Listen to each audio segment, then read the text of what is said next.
You've tuned into The Mountain Gardener with your host, Ken Lain. Gardening, it can be challenging, but with these simple insider tips, you'll reap huge rewards.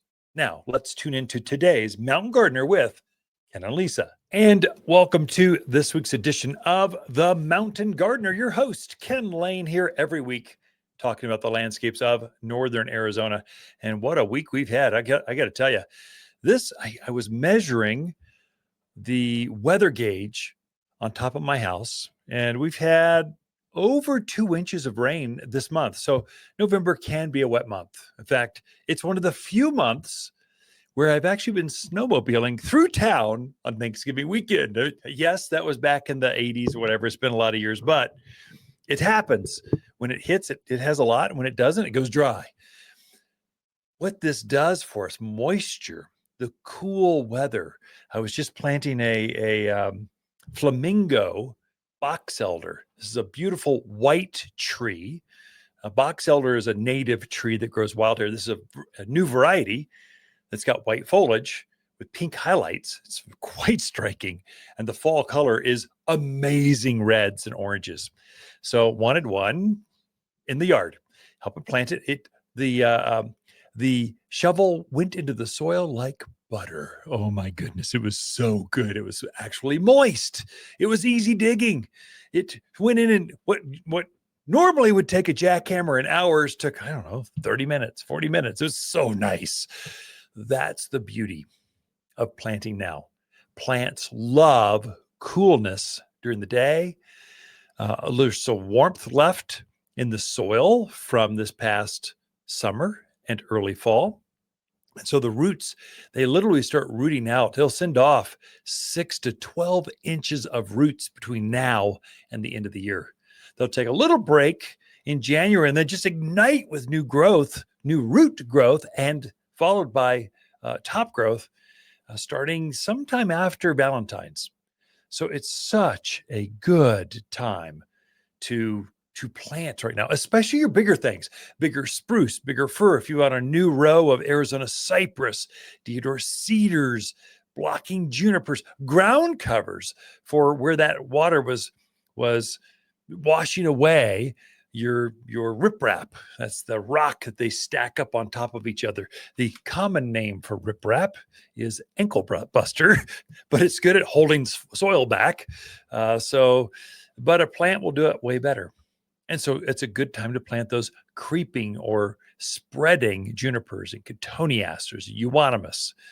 If you're planting now, and you're good. So you folks this is really for you folks from California, Phoenix, Scottsdale, Tucson, the desert folks. Oh no, it's below 60 degrees. I can't plant anymore. That's totally not true. Totally not true. You can definitely do it.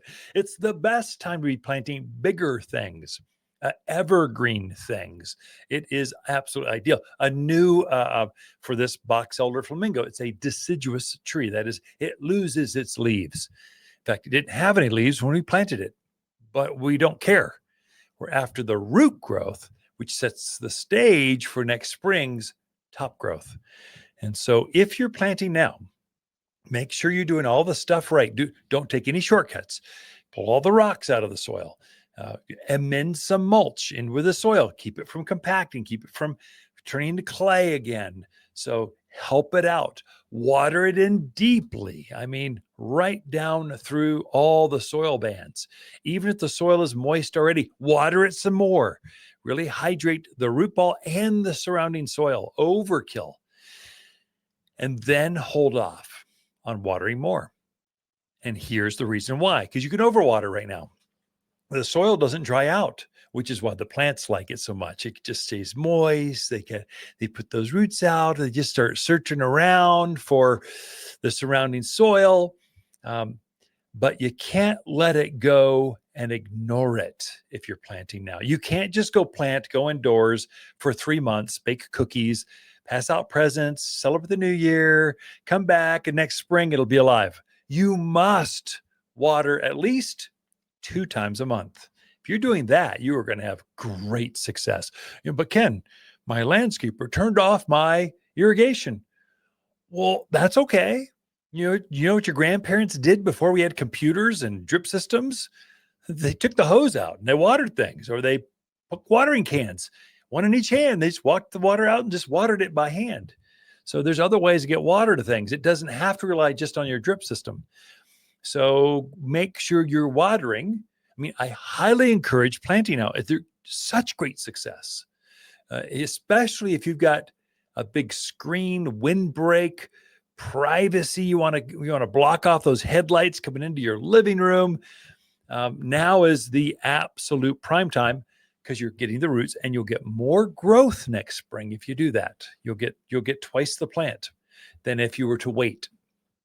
So good time to do it. The soil was just so easy to work with. I was stunned. I was surprised. I had planted something 2 months prior, crabapple and some other stuff, and it was killer. Oh, the ground was so crusty and hard. It was a pain. Now it's not that way. So it's okay. If you're seeing damage in your yard from the frost, so some of us have seen frost. I'm starting to position things around. It was a flash frost. It wasn't a freeze, but I was seeing tinges of black.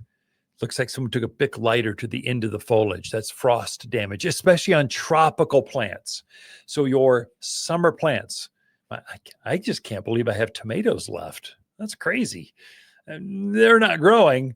I'm going to pick them all, but they're that's usually the end of October. They're vaporized because they're a tropical plant. They turn to black mush. So you pull those things up. Don't expect them to get through winter. Not unless you take them to a greenhouse or protect them some way that way. But we're definitely transitioning right now to our winter mode. And we should. I mean, we got the holidays coming up. I'm tired of picking tomatoes. I can't eat any more. If I had one more pepper, I mean, what do you do with hundreds of peppers? Just crazy how productive they were this year. It's really great. I can tell you right now, something that I did last winter, whenever I had a broken bag or any kind of poked hole or anything with the manure bags, if there was any damage, I took it home and I doubled down, I tripled down on the manure in that section of the garden. And wow, what a difference. And I put it in early. I didn't wait until spring to do that. I did it as the bag opened. I went, okay, I'm going to take this one bag down to the back. It's like 2 stories to the backyard. It's like, it's so far back there, but one bag at a time, not so bad. So one bag, I don't know, a couple bags a week. I'd go add some down there. By the time I got done, I probably had 10 or 12 bags of extra barnyard manure. It's deodorized manure. What a game changer. So last year I had good growth, good production, but this year it was like double down. It was feeding off of that. The reason I did it in winter instead of spring is I had time to just sit there and percolate, and had a couple snowstorms, some water to break it down. It just permeated into the garden soil. Then I turned it all under, planted my tomatoes, my peppers, squash, watermelons, and whoa, they just took off. I just harvested before this last storm my loofah squash. It's like a pumpkin looking thing. That thing went crazy. It had to be 50 feet across. It was climbing up into the juniper tree. I mean, I didn't know they were that aggressive. My goodness. It was like, I'm just going to take over this whole tree. And loofahs, which is a elongated, it looks like a zucchini, only you let them dry. And as they dry, you skin them, and then you take the seeds out, and then you get this porous loofah thing. You can grow your own loofahs. It's super. It's like a sponge, like a scrapey sponge. Anyway, I'm going to give them as gifts or do something. I'll do something fun with them. I got like 20 of them. I don't know what you do with 20 loofahs, but man, that manure made everything grow like crazy. Try that. If you're struggling at all, add some. The soil gets used up, and it loses its vigor. And manure is the thing you give it early on before you're planting. to really revitalize those gardens. Got a lot in store for you, but Lisa Watters Lain is coming in for your garden questions right after this. Watters Garden companion plants for November are flowering pear, English ivy, camellias, and Vanderwolf pine. Vanderwolf is related to Arizona pines with fluffy foliage. It's remarkably resilient in dry Arizona soils. Makes a graceful specimen in yards or expansive estate landscapes. This distinctive pine, long, twisted, silver blue needles covering the dense branches. Carefree and easy to grow. Shop by store or online at wattersgardencenter.com. And back with Lisa Watters Lain. She's in the studio. She comes each week with your garden questions. Just what are people asking, talking about out in the gardens, in your neighborhoods? And if we can share that to maybe gain some insight, some knowledge, that's what this segment's all about. So welcome back, Lisa.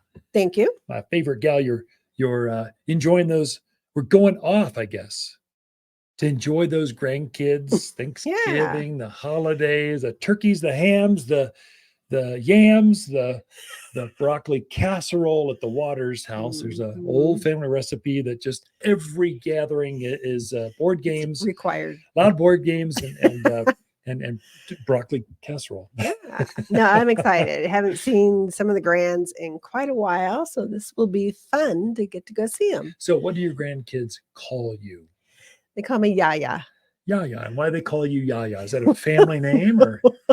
Well, all the good ones were taken. So my mom is Nana, your stepmom was Mimi, and then there was Mama. And it's like, what's left? There was kind of Opa, which is German, which could have worked.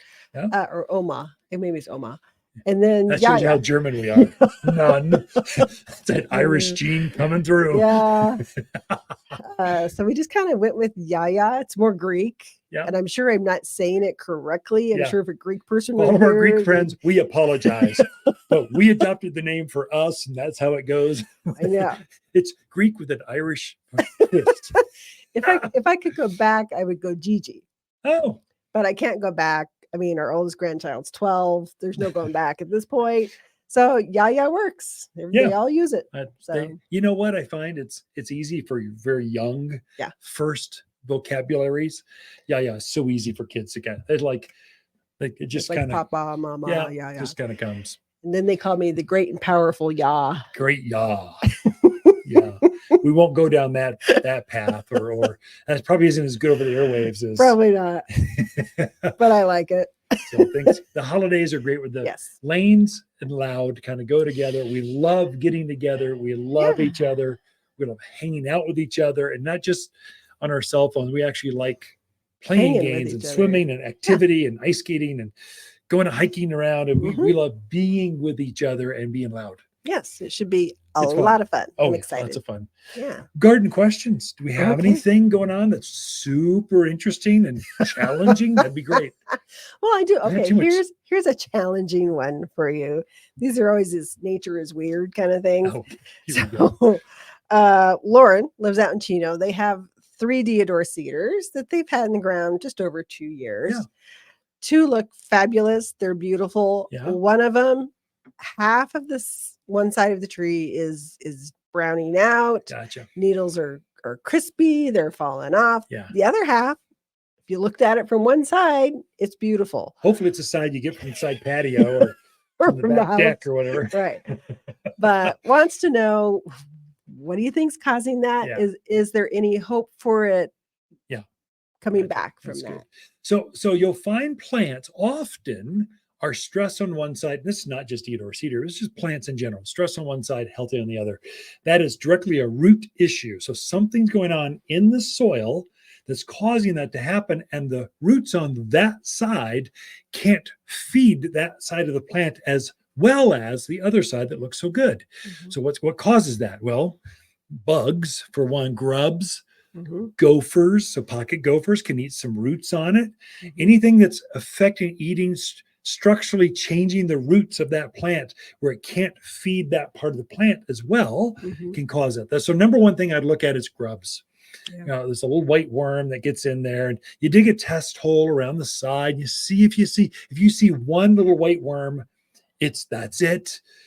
come in right away before it kills the plant or spreads to your others Mm-hmm. and get some grub killer. Very easy to control. You sprinkle it on, water it in, your problems are all gone. The plants will come out next spring and thrive. Okay, if it's not that, gophers, if you see mounds of dirt around the root ball, this is an underground rat called a pocket gopher that eats the roots of your plants. So they're not good. They deserve to die. Get rid of them. Trap them, bait them, smoke them. Otherwise, destroy them. Don't let them or their heirs come anywhere close to your deodar cedars. That's a problem. When you're treating your plants, don't just treat the one. These things can easily spread down the line. So you want to treat all 3 of your deodar cedars, not just one. Lauren, please come talk to us. Then what do we get into? We get into the weird. As you said, nature is weird. Could be a soil. Something's going on with the soil. It doesn't perk as well. There's a rock shelf there. The contractor buried some trash that's some concrete or something that's leaching out some alkalinity. Something funky is going on underneath the ground that's affecting that side of the roots that are not allowing the roots to grow and thrive like they were. Okay, what do you do? No matter what you do, here's 2 things you want to do right away. One, humic acid, Humic, humic. It's a granular product. It looks like mocha. It looks like coffee grounds. You sprinkle it underneath the roots, and it helps feed the roots so the plants want to root more into the surrounding soil. That's going to help you. They're still rooting now through the end of the year, and it's going to set the stage for new root growth. They'll start rooting again sometime in March, into February, March. And so encourage more roots. Humic helps with that. And then fertilize. You're going to need to fertilize, use all-purpose plant food. We make a specific organic just for evergreens. It'll thrive with that. So all-purpose plant food is a granular or organic food. It's got cottonseed meals and bird guano. It's going to help it elongate, grow new growth next spring. So you're putting the food on now and again in March. In fact, I do both, humic and all-purpose food now and in March. And then pray for it, nurture it, play it Mozart, do all that gardener stuff we do to help it grow for next spring's growth. And my guess is if you do a couple, if you're engaged, you're out there, you're looking at it, it's stressed, and you're looking at those plants, they're going to recover and be just fine. Is it going to be kind of weird for a season or 2 as it tries to regrow and calibrate for this tree? Yeah, it might be a year or 2. But I think if you set the stage right now for next spring's growth, you can easily recover pretty quick. But something's stressing out that plant at the root level. You're seeing it. Start with grubs. Start with pocket gophers out in Chino Valley. It's like gopher heaven out there. Don't let them eat your roots. Come in and we can show you how to get rid of them. And then go to baiting. No matter what, humic and food will help it kind of recover next spring. Okay. There you go. So Rob has a question. He's considering putting in using a living tree this year for Christmas. Yeah, good idea. He wants to know what are the key points he needs to keep in mind as he considers a living tree. Well, first of all, get a living tree that looks like a Christmas tree because you're going to use it for the holidays. You said holiday, that's fine. Yeah. And get one that's for here. So you're going to see holiday plants everywhere spewed out, especially the mass merchants. Man, they're going to get a Phoenix tree up here, greenhouse grown tree, one that's only meant to be for a house plant. I'm assuming this is going out in the yard. So get spruce, junipers, cypress, cedars, firs. Come talk to us. Get the right variety that's hardened off, that's acclimated for here. Use it the way you want. We say keep it outdoors until a week prior. If you're going to use it as a physical tree, put presents under it indoors. Don't keep it indoors too long. These are outdoor plants. So keep it in for about a week and bring it back outdoors and then plant it after Christmas. So January, whatever, it will be fine. And then plant it. You go ahead and dig the hole twice as wide, same depth. We got a planting guide that gets some mulch. You're going to water it a couple times a month. Do all that kind of stuff, and then it will live for decades and decades. It'll outlive you and I easily out into the future. But spruce, Colorado spruce is #1 seller because it looks like a Christmas tree. Actually, spruce is #1 most popular house or holiday plant. Alberta spruce is a cuter, smaller one. It's the number one seller, Mhm. mainly because spring, it's just like we can't keep them in stock for container plants Mhm. as a foundation kind of plant. They'll do great now too, tabletops, that kind of stuff. So come see us. We can show you how. We got a handout on how to do Yeah, it, has a few that more kind of hints on stuff. it too. Yeah, we can give Mhm. you an insider tip. So we got families that have dozens. They've been Mhm. doing this for years with success, and you can too. Mhm. Ken and Lisa Lain, the Mountain Gardeners. Be right back right Okay. after this. Grow extraordinary succulents and cactus indoors. Water succulents are easy with lots of shapes, sizes, and colors. Whether you're looking for a small cactus for an office desk or a huge statement succulent in your living room, we have the perfect plant. But what are you waiting for? Extraordinary succulents and cactus await you at Watters. Visit Watters Garden Center in Prescott today or wattersgardencenter.com to find the perfect succulent for your home and office. So I have been telling my team, this team at Watters Garden Center here, just because I'm frustrated by the lack of customer service you find anywhere. And so I said, okay, we're gonna gain market share. We're gonna really be exceptional at customer service, treating people with respect, like they're our neighbors. We're gonna make sure they don't make a mistake. They're gonna get the right plant, and when they don't, we're gonna help them get the right. You figure it out and get them another one. And so we've been on this mantra since really the pandemic. So it's been 5 years, and it's working. So our sales are going up. I mean, all the metrics, retail, they say, "Oh, Ken, I feel so bad for you taking on the big orange and blue boxes, the marts, the Amazons. How do you even? I'd hate to even go to work. I think it's the most exciting thing ever because customer service died over there, and we're giving back." And when you're treating your neighbors like you'd want to be treated yourself, I think that's biblical. That's like the way it's meant to be. America was founded on that, and customer service is the lack of customer service is the lack of that. And so I had to fill a prescription at my doctor's. It's not something terrible. I mean, it's just a basic something that everyone is on, and I just ran out. And the doctor said, "Well, I can't get that one. I got to get another one." I said, "Well, call it in." "Well, I can't." I'm going, "Well, why not?" "You have to go over there." I call the doctor and they don't pick up their phones. To change your schedule, press 1. To change your prescription, press 2. Oh, leave a message. Click. Call back and message 3 is everything else. Let me try that. Click. It just goes, "Our hours are," click. So I emailed them. Of course, it's a mass email, info at, I won't call the doctor out, but I have a feeling they're not the only one. When you have too much business, you don't have to have customer service. You just have to open your doors and ignore everything else. Kind of frustrating. So I called them twice, emailed them at 2 different emails, and then I ran over there, talked to them face to face. That seems to work. And then they went, "Well, I'll text personally the doctor on your behalf and let him know." It worked by evening after dinner. They actually texted back or called, not the doctor, someone else, just said, "Hey, we got it filled for you." And we went over, and I just don't understand how it can be that difficult just to talk. Talking to someone is no good.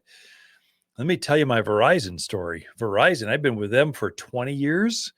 Since when did Sprint go away? I was with Sprint for years. So it's been 20 years at least. I've got a corporate plan. We're talking lots of phones, lots of watches, lots of tablets. My life works off of Verizon, not for much longer. Now I'm switching to off that dog as soon as I can. As soon as Thanksgiving's over, I'm out of here. So I just wanted to add one bill that I get one phone and a watch over to my corporate plan. So I condensed billing. That's all I needed. I got this litany of all these different products. I just needed my personal, I own the company. I could not get it. I spent 3 hours one event, 2 hours the next, 3 hours of the I've spent over 8 hours trying to get this one thing done. It's mind blowing. It's just not hard. I didn't want a rebate, didn't want a new phone. I just wanted to condense my billing. That's all I wanted. Oh my gosh. The personnel was awesome. We were talking Prescottonians, they're neighbors, they're helpful, but you're only as good as the company that backs you up. Or what I found, the Asian call center that backs up the folks in the front line. They could barely understand what they're saying. They're very helpful, friendly, not helpful. Man, Verizon bites. I can't believe they were that bad at customer service. They were almost belligerent. I mean, no, not almost. They were belligerent. They were putting out more hurdles, more problems. They made more whirlwind with this thing than was even needed to happen because customer service died. It died during the pandemic. I think all this AI overlay is kind of the dagger driving the wooden stake through the heart of customer service. It hurts me. I'm a consumer. Like, man, I travel the world. I know what great service is. I stay at great places. I've got certain airlines I will not touch. And I've got some that I prefer. And I use those. I will pay extra for those because I know they're going to back me up and keep me going. Sticks, rental car. I will never rent from them again. Every little scratch, if a leaf falls on the hood, you are charged $500 for that. Every little possible thing. And so 2 of the last 4 times they found something. They're going to think it's a revenue source. I'm going to find something wrong with this vehicle. If you sat on it wrong or did anything, I'm going to go with Hertz, Avis, anyone besides Sticks. SIXT, I believe. I've rented them in Europe. I've rented them here. I don't rent a lot, but 4 or 5 times a year, I spend $2-3 grand with them. Never again am I going to touch them. They're great cars, great customer service, but boy, do they ever nickel and dime you to death.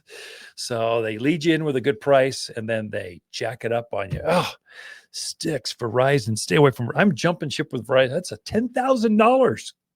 I'm leaving. I can't take this anymore. I know it wasn't garden related, but I feel better. Thanks for letting me vent on you or with you or for you, or I don't know. Sorry. Normally I don't put anyone down. I just go, they're knuckleheads. I'll get their due. Not this time. Dang it. I'll be right back with real garden conversation after this. Watters Garden companion plants for November are Vanderwolf pine, flowering pear, English ivy, and camellias. Ice Angel camellias produce amazing 3-inch rosy blossoms with petals that radiate out from the center of. Camellias deserve front yard status or admired on a patio or deck. Well adapted to acidic soils beneath oaks, native junipers, and maples. Loves shade gardens, containers, and raised beds. Shop in-store or online at wattersgardencenter.com. We are back with Lisa Watters Lain in the studio. We give this entire segment, I'd give the whole show to you. I'd love to share this little booth with you, my favorite gal, for the entire hour if I could. But we give her this segment specifically so I could rope her into coming in and sharing. I don't have enough words to do the whole. Can be a little bit of a challenge sometimes. I like talking. You. My mom gave me a Mr. Microphone when I was a kid, and I've liked one ever since. That is and true. The more people that are tuned in, the bigger the audience. The more power. It's a sickness, actually. Most people, their number one fear of is death. But what trumps that is even, I can't say Trump anymore. What's even more frightful is speaking in front of audiences or people. Mm-hmm. No, I like that. You are a great speaker, and Thank you. You love words and you love to use words. I like to play with. I whether study you're words. Writing, whether you're speaking. As a kid, I really liked encyclopedias. We had that Britannica. They bought us one of those, and I would just go through, sit down the hallway, which where it was, turn the light on, and just thumb through it and learn stuff. And then I really, really liked dictionaries. Oh yeah. I love thesaurus if you really get into it. But what does a word mean? Where does it come from? How to use it?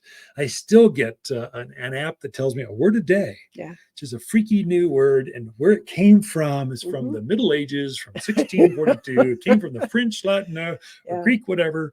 It's crazy. I like studying that. I do too. And how to use I've them. always liked dictionaries and encyclopedias, but I guess kids nowadays, they just do it on their phone. Yeah. They don't have it. Now they got apps. They go, I want to learn German. It goes, okay, here's a word in German today. Do this. There you go. It's actually easier today than ever before, but you don't get that feel of that heavy encyclopedia pictures. Plus, I think we just got, I mean, what we had 3 channels, ABC, NBC, and CBS, and you just didn't have all the other sources coming at you that kids today have. Yeah. So you could spend 30 minutes, an hour on the floor with a dictionary. I heard a stat today, I think on NPR or something, that said the average child, I think Gen Z or Y, or whatever they are today, I don't know. whatever the under, We're out of teenage, alphabet. and they've been tucked in, they've been plugged in so much, they've never gone without technology. On average, they spend over 6 hours a day on screen time. That could be a phone, could be a TV, could be a computer, an iPad or whatever. But 6 hours, when is that a Wow. long time or is it not? I don't know. Seems like a long time. I don't think we even did that on a Saturday morning Yeah, when we could watch all the cartoons. Your brain will rot if you sit there, and you'll lose you'll need glasses if you watch a TV too long. There's some things Kids not these true. days. Oh my gosh, Yeah. what our parents It's did to just- us. They did. But we can't be Luddites. Times are a changing. Right. And the only thing we can do is help our kids adjust to that. You know what I think we should do? Garden more. We should all garden more. That's right. Ken's answered everything. That's right. Garden I more, think there's which therapy isn't to it. bad. Oh, it's Yeah. great. Get your kids out there and have them, your grandkids, your kids. Have them You want garden to with you. connect with the next generation? Yeah. Garden with them. They are into it. And go archaeology, rocks, looking for lizards. I mean, just that's all the being outdoors. Yeah. It's great. I agree. So speaking of being outdoors, so as I've said before, I walk the neighborhoods a lot. So I'm out seeing a lot of people's houses, and I'm just seeing something. I mean, our neighborhood is maybe 25 years old. It's like it's developed. There's no more infield kind of homes. It's all built out. And some of the homes have been there, I'd probably say 25, maybe 30 years. Yeah, ours is a 2002 is when ours was built, something like that. So 2000s and on. Right. But some of these homes have never changed their landscaping in the whole time that they've been there. And I think it is so worthwhile to take a fresh look at your house and go, man, nobody uses railroad timbers anymore. Don't use those. Get them out of your yard. You can't use them. They don't make them anymore. Get rid of them and replace them with block or something. Because by now, most of them are falling apart. They they look dated. They look bad. They make your house look dated. Yeah. There's some things like that you just kind of go, just take care of that. The other thing I see a lot of is a tree that's just either ugly. I mean, it is ugly. There's nothing you're going to do to make this tree pretty. And it's just sitting there in the yard. It's either half dead or it's just kind of really struggled. It's just not a beautiful tree. A chainsaw for Christmas. That's going to be your friend. And I think some of it, it's that whole we don't see it because we see it every day. That's why I think sometimes just taking a fresh look at your house or standing out front and taking a picture and then looking at the picture of it can show you a lot. But I see a lot of really. Or just talk to Lisa. She's walking the dogs in front of your house. No, I'll be happy. We're not talking about our neighbors. No. Just our neighborhood. I'll be happy to tell you what to do here. But just get rid of those really ugly dead trees. They don't need to be there. They don't bring anything to the yard. They're just bleh. One that gets me is old overgrown roses. They're way too big, gnarly, big old, and then way overgrown Russian sage. Yeah. This big purpley thing. It becomes a weed after a while. They need to be replaced every 7-10 years or so. You need to remodel more often. You know what else I see a lot of is like ground covered junipers. Yeah. That have half of it's died off, or it's just overgrown. really, nobody's paid attention to it for 10 years. Watered or fertilized it, and you just look at it and go, ooh, do something with that. And at a friend of mine at Rotary or someplace this week, a friend of mine, I forget where, this really close friend, said, my junipers are too large. I want to cut them. I want to get them back to size. If they were in front of their house, they're now blocking the front entrance. They're maybe chest high. They want them down to hip high or a little lower.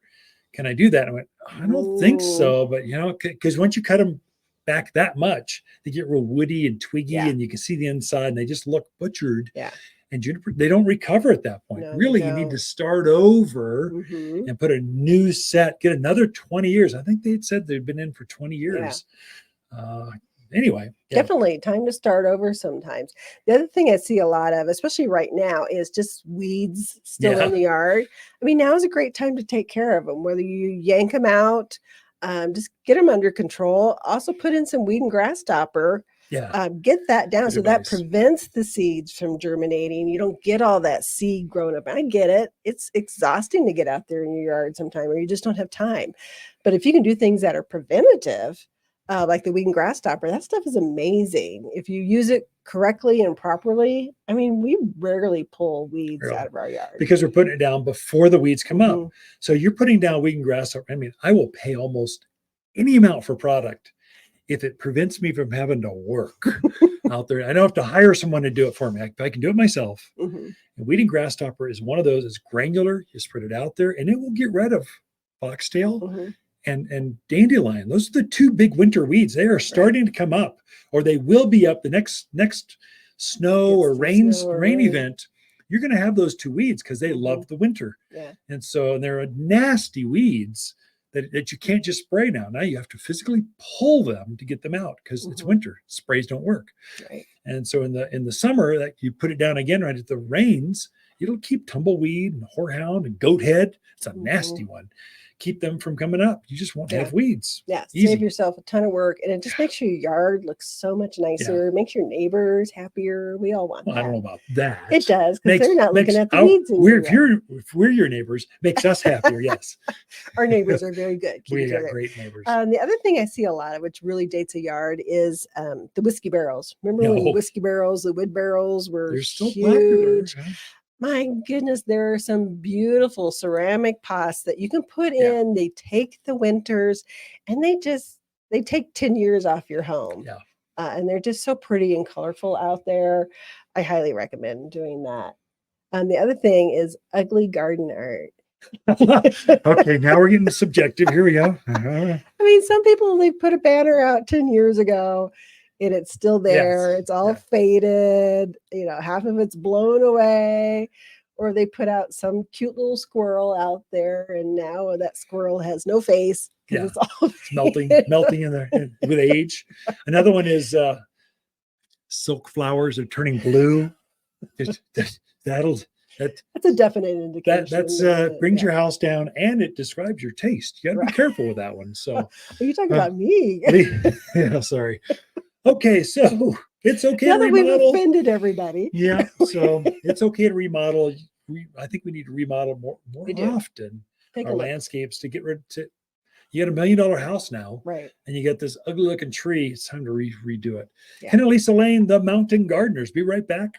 Watters Garden companion plants for November are flowering pear, English ivy, camellias, and Vanderwolf pine. Vanderwolf is related to Arizona pines with fluffy foliage. It's remarkably resilient in dry Arizona soils. Makes a graceful specimen in yards or expansive estate landscapes. This distinctive pine, long, twisted, silver blue needles covering the dense branches. Carefree and easy to grow. Shop by store or online at wattersgardencenter.com. I thought I would give you, as we go into the holidays, the history of the holiday plants.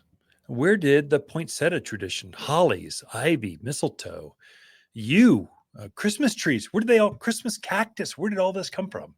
So there's a certain set of plants that we use to kind of mark the celebration. And the most famous of all, it's got to be poinsettias. That's not that new a plant, but it's not that old either.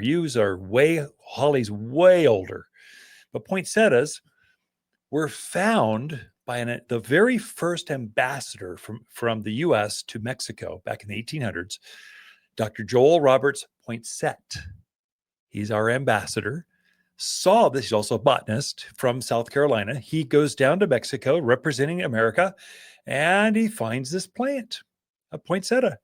It's in tree form down there. They get huge because they don't die back. It's a tropical plant. So he's down towards Mexico City, further south, and just finds this thing. He starts propagating it at his farm in South Carolina, and he starts giving them as gifts to friends and family. Then he started donating some to public and private botanical gardens because people saw that and went, "Oh, that's beautiful." So it just gained this interest. And then Christmas got a hold of it and went, wow, because they generally go into color about that time. And so the Christian faith kind of turned it into like the Star of Bethlehem.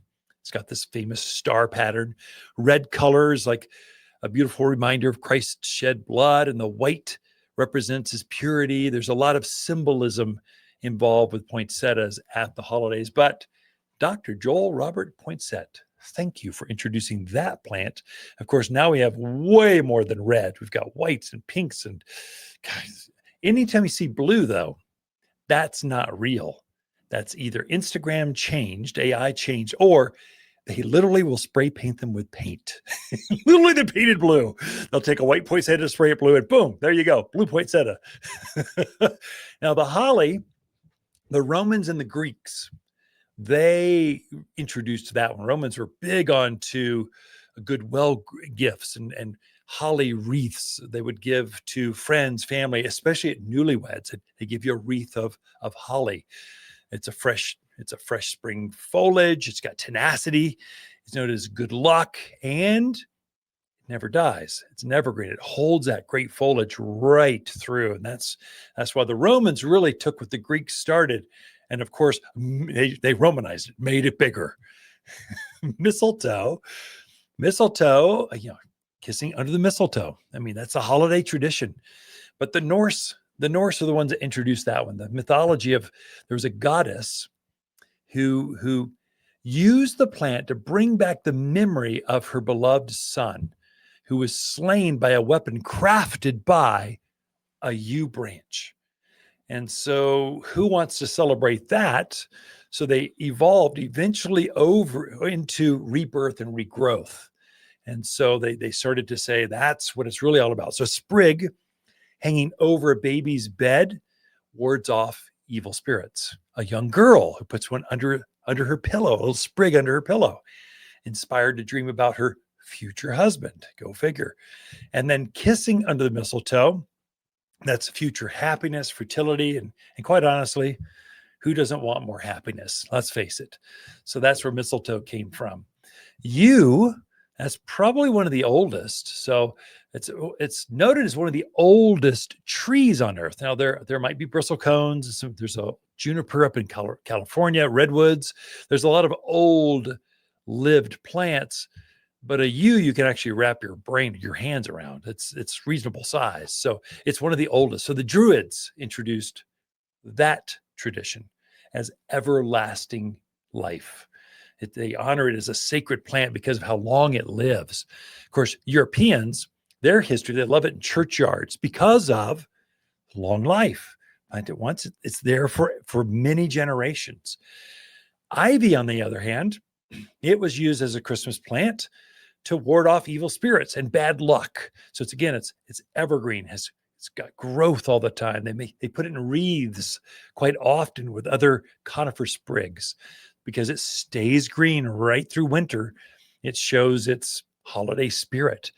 And so holly really represents masculinity, and ivy represents femininity. Did I put enough syllables in there?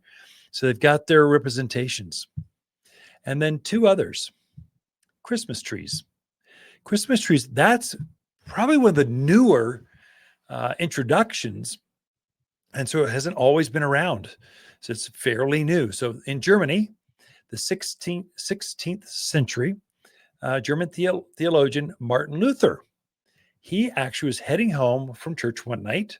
He was noticing the stars coming through the branches of the evergreens and went, wow, that's very bucolic, very beautiful. I just love the evergreen branches. So when his optimism, of course, he goes, I'm going to cut down a tree in the backyard, bring it in, put some candles on it. It'll remind me of that moment that I was walking home with the stars coming through, that optimism I felt when I was heading home with that. And so it just spread from there and took off. And then in the 20th century, America just, of course, supersized. Add 40 cents, supersized it, boom, there we go. It's all over the world now. So Christmas trees, now they're all plastic. There are all kinds of things going on. So I don't know how many homes were burned down by candles on a cut tree. I'm sure there were some. Christmas cactus. This is from South America.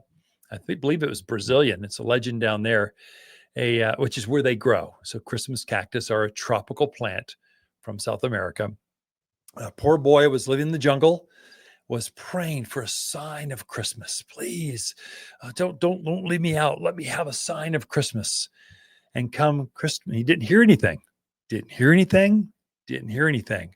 Christmas Day comes, and the cactus starts shooting off these unbelievable flowers off the cactus branches, like Christmas cactus is famous for. And that was his answer to prayer out in the jungles of Brazil. That's a great story. And so they've actually got several Christmas cactus. We've got quite a few colors right now. There's Christmas cactus, there's Thanksgiving cactus, and there's Easter cactus. They're all related.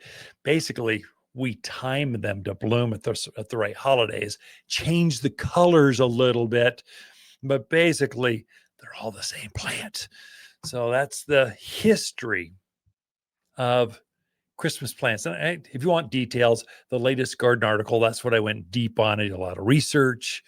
I know a lot of this plant history anyway, but it's interesting. Every plant has a backstory. And sometimes we just need to step back and look for it. In fact, I'll try it this next year. I'll try to do more background history. I just know so much history and how plants came to be, who introduced them. A lot of the inventors are still alive. They're getting older, but they're still here with us. And they get up on stage and share stories.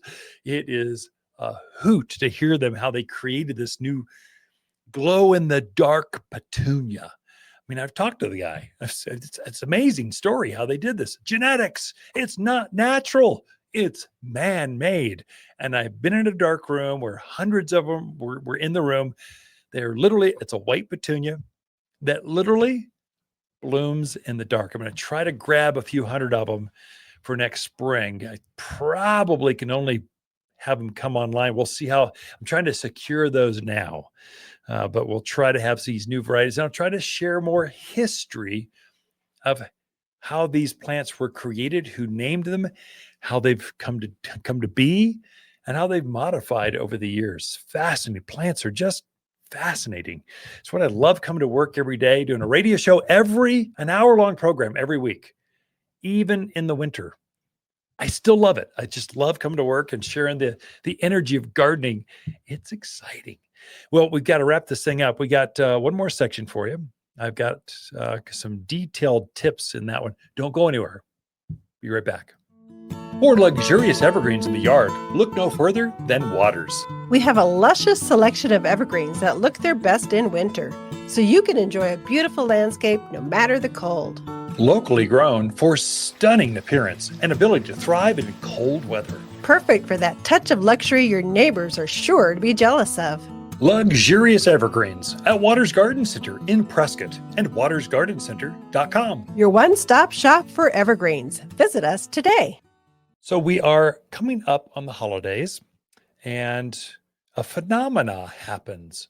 So we don't keep our children here. So they graduate from high school. They might go to Yavapai College like I did. Yeah, class of 83. Go to ASU or all over the world, military. They go and into the world and they don't come back.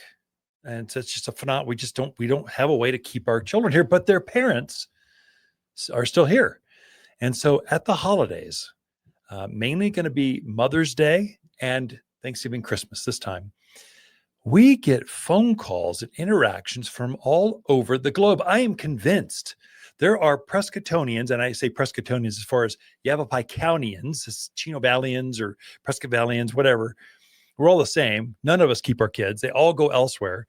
But we get phone calls from all over the world saying, hey, could you send my mom or dad a plant with a gift card? It's a thing. Could you send a gift card? Plant.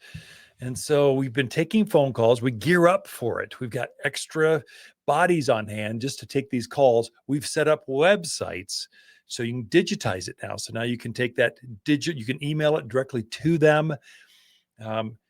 They can use it on the online store or in-store physical, either place they work. And to make that magic happen with the database is actually more complicated than you think. Here's the beauty of what AI is doing. It's leveling the playing field. It's where it used to be only big companies had the resources to pull this stuff off, all the technical details, tying in the POS from the brick and mortar into your digital store, which is actually, there's a separation there, that the two databases talking to each other it's a technical feat. Well, with this new technology and the shrinking of the world, you can find talent all over the planet going, I need help with this piece of the website, getting the tax right or the shipping right. Who do I call? I can't find him in Prescott. I can maybe find him in my industry, but I can for sure find him somewhere. So it's really leveled out the field where we can do what the big guys do. In fact, I can almost program it myself because they help supplement your idea and create it for you. Anyway, too much detail. TMI, sorry. This is a show of TMI now in plant history. So sorry. Have a great Thanksgiving, everyone. Where was I going? I derailed myself. So we have gift cards now. We created 3 different holiday cards. So I'm going to try to get a Jewish one too. So we got all the holidays are up. So I got Happy Holidays, Merry Christmas. We're trying to expand this. So you pick the style you like. Haven't figured out how to automate or animate it yet. So make it dance for us. I'm close though, almost there. But you can pick your style. You can pick your amount, how much you want it to be for. And not everyone can afford a $500 gift card. So there's every other denomination there, or pick your own. And then you can deliver the date you want it to deliver. So you can pick the exact time and day that you want it to deliver. So if you want it Christmas Day or on Hanukkah, you can make it go right then. And it will be, and put your own message. This is amazing. I've been dreaming of this for over 10 years. We finally pulled it off this year. So hopefully, I'm still going to get phone calls from all over the world, but hopefully the website, it'll be prominent where you can just go right on there, get it all going. And I'm all real close to being able to have it go with your plant delivered right to their doorstep, which would be a phenomenon. Technology is it's just absolutely amazing. Throughout the week, Lisa and I camp out here at Watters Garden Center, and we love talking to fans of the show. Happy Thanksgiving, everyone. Grow extraordinary succulents and cactus indoors. Watters succulents are easy with lots of shapes, sizes, and colors. Whether you're looking for a small cactus for an office desk or a huge statement succulent in your living room, we have the perfect plant.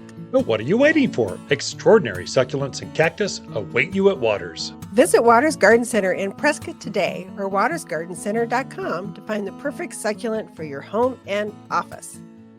For a more fruitful garden, increase success in the landscape that just feels better, then tune in daily to the Mountain Gardener podcast. Subscribe through your favorite podcast streamer or visit wattersgardencenter.com. Better yet, visit me directly right here at Watters Garden Center.